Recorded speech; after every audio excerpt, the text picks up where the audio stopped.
Danish Prime Minister Mette Frederiksen's recent statement calling for the erasure of NATO's red lines concerning long-range missiles has sparked significant debate and concern.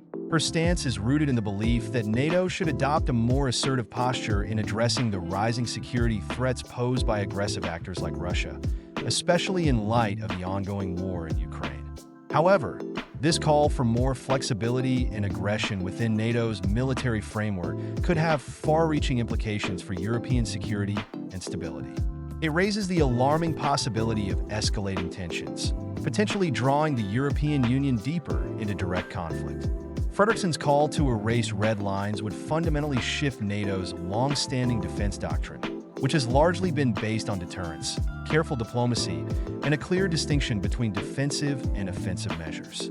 NATO's red lines, especially regarding the deployment of long-range missiles, serve as a form of strategic restraint to prevent direct military escalation, particularly with nuclear-armed adversaries like Russia. By advocating for the removal of these boundaries, Frederiksen is effectively pushing for a more aggressive NATO stance, one that risks provoking adversaries.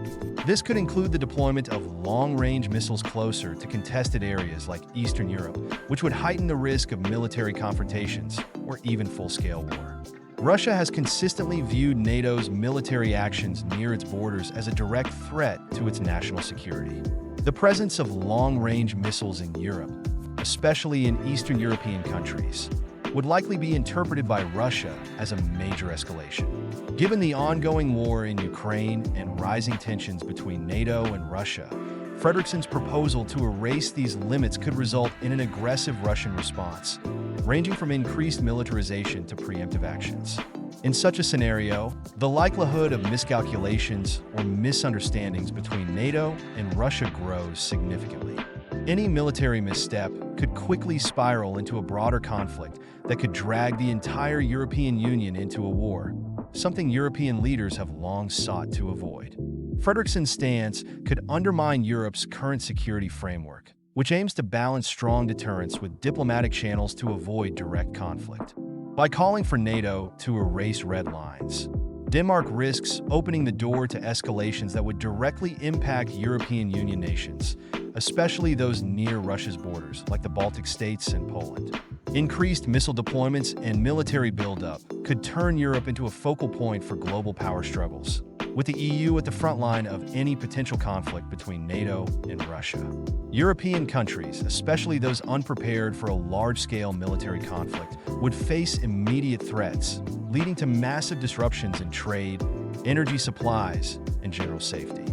While Frederiksen's concerns about security and the need for a stronger NATO are understandable, her approach may overlook the importance of strategic restraint.